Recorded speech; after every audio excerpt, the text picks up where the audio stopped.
সাংবাদিক বন্ধুরা, আমরা এই দীর্ঘদিন পথ চলার পরে আমরা একটি কেন কেন্দ্রীয় কমিটি মিটিং ডাকছি, সেটা হলো বাংলাদেশের রাজনীতিতে আমরা ঘন কুয়াশা দেখছি।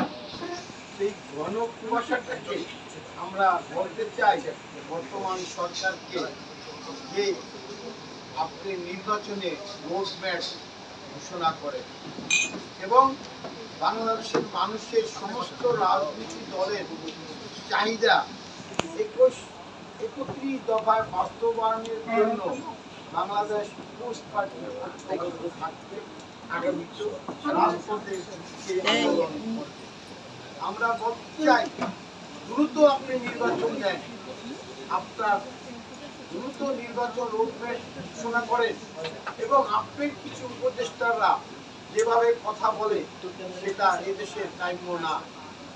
এদেশের মানুষ এখনো এদেশের ধান ফলাইয়া তারা নিজেরা ভাত খাওয়ার চেষ্টা করে। সংগ্রামী সাথী বন্ধুগণ, আপনারা নিজেরা জানেন আমি 8 মাস 12 দিন কারাবন্দী। আমি আওয়ামী লীগের 15 বছরে আন্দোলন করতে গিয়ে আমি একদিন জেল খাটি নাই, আর এই গভর্নমেন্ট আসার পরে আমি 8 মাস 12 দিন কারাবরণ করেছি। এটার বিচার আপনাদের উপরে ছেড়ে দিলাম। কারণ কেন আমি গেলাম এটা আপনাদের উপরে ছেড়ে দিলাম, কারণ আওয়ামী লীগের সময় ডিবি হারুন যখন আমাকে নিয়ে আটকায়, যখন ডিবি অফিসে রাখে, যখন মিথ্যা বিবৃতি দেওয়ায় এবং অনেক কথা বলায়, তখনও কোনো আমাকে অ্যারেস্ট করলো, আমাকে জেলখানা যেতে হয় নাই, কোর্ট থেকে আমি জামিন পেয়ে বেরিয়ে গেছি। আর এই গভর্নমেন্ট আসার পরে 20টি দল, রাজনীতি দল বাংলাদেশের মাটিতে এই হাসিনা সরকারকে উৎখাত করার জন্য রাজপথে আন্দোলন করছে। তার একটি দল বাংলাদেশ পিপলস পার্টি। আমার বাবে প্রেসিডেন্ট মেম্বার আছে খালিদা বেগম, তার সামনে থেকে ব্যানার টেনে তাকে ধাক্কা মেরে এই ফ্যাসিস্ট সরকারের ছাত্রলীগের গোলাপাত সেদিন নটরডেমের সামনে সমস্ত পত্রিকায় হেডলাইন ছিল। তারপরও তো আমরা ফেসিবাদ। আমরা এখনো বলি বাংলাদেশের মাটিতে ফেসিবাদ শেষ হয় না। যদি ফেসিবাদ শেষ হতো তো সব জায়গায় দেখেন আওয়ামী লীগের ফেসিবাদটা বসেই আজকে কলকাঠি লাড়ছে। সেই কলকাঠি লাড়ানে আজকে বাংলাদেশের ক্ষতি। এই আন্দোলনে 20 বছরের ক্ষতি অর্থনীতি যা হয়েছে তা বাংলাদেশ কখনো পূরণ করতে পারবে না। আরেকটি প্রশ্ন, সাংবাদিক ভাইরা, আপনাদের পত্রিকা আমি দেখলাম ঘুমের থেকে সকালবেলা উঠে সাদা পাথর গায়েব হয়ে যায়।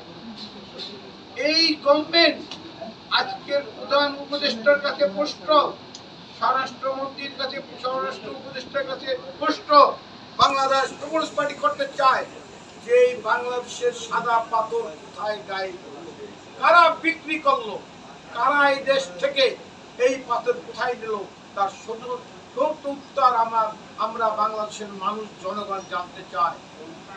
আরো জানতে চাই কারা এইটার পিছনে ছিল, তাদের নাম মুখস্থ স্খলন করেন, জাতির সামনে হাজির করেন, তাহলে এই দেশের সঠিক আপনি নোবেল পুরস্কার প্রার্থী আপনি এই উপদেষ্টা কার্যকর হবে। নইলে মনে করবো যে আপনার কথা কাজে মিল নাই।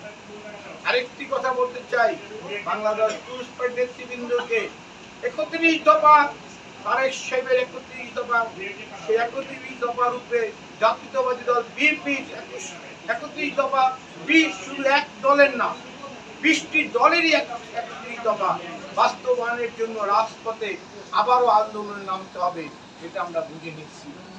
এবং এই 31 দফা শুধু বাংলাদেশ পিপলস পার্টির না, 20টি দলের 31 দফা। কারণ এই 31 দফা 20টি দলের সাথে 31টি দলের সাথে কথা বলে তারপরে 31 দফা হচ্ছে। বাস্তবায়নের জন্য গ্রামে গঞ্জে সারা বাংলাদেশে আমরা ছড়িয়ে যাই। আগামী দিনে রাজপথে কথা হবে 31 দফা হিসাবে। আরো বলতে চাই, বাংলাদেশের দেখেন ছিনতাই, রাজধানী, চাঁদাবাজি এবং বাংলাদেশের ছিনতাই হিসাবে সারা বাংলাদেশে এখন ছড়িয়ে গেছে। এখন আগের গভর্নমেন্টের চেয়ে এই গভর্নমেন্টের ছিনতাই আইন শৃঙ্খলা নাজুক হয়ে গেছে। কোনো কেউ খালি দেখবেন মিছিলের নগর, খালি দাবি দেওয়ার নগর, কোনো সরকারি অফিস নাই যে মিছিল হয় না, দাবি খালি দাবি। এতদিন দাবি হয় না ফ্যাসিস্ট সরকারের সময়, এই সরকারের সময় বেশি দাবি আরম্ভ হয়ে গেছে। আমরা আবারও প্রধান উপদেষ্টার কাছে বিনয়ীভাবে বলতে চাই, আমরা এই দেশ স্বাধীন, ৭১-এর স্বাধীনতার অঙ্কিত লাল সবুজের পতাকার উপরে বসে আপনাকে আবারও বিনয়ের সাথে বলতে চাই, নির্বাচনের রোডম্যাপ দেন এবং নির্বাচন দিয়ে একটি নির্বাচনী সরকারের কাছে আপনার ক্ষমতা হস্তান্তর করে আপনি এই দেশের সবচেয়ে মহান হিসাবে উন্নীত হন। এটাই আমরা বাংলাদেশ পিপলস পার্টি চাই। সংগ্রামী সাথী বন্ধুগণ, আমরা আরো বলতে চাই যে দেখেন, চারদিকে চোখ নাক খোলা রাখেন, দেখেন রাস্তাঘাট এখন জাম নগরী হয়ে গেছে। এখন রাস্তাঘাটে সন্ধ্যার পরে কেউ স্কুলে যেতে পারছে না, কেউ কোনো জায়গায় যাচ্ছে না, আর দোকানপাট বন্ধ, প্রত্যেক জায়গায় চাঁদাবাজি। এই চাঁদাবাজিটা কারা করে? সেই চাঁদাবাজকে ধরেন, এই চাঁদাবাজকে ধরেন আগে, সেই চাঁদাবাজকে ধরেন, তাহলে এই দেশের শান্তি হবে। আগামী দিনে দেখা হবে রাজপথে অথবা মিছিলে। সবাই খুদা হাফেজ।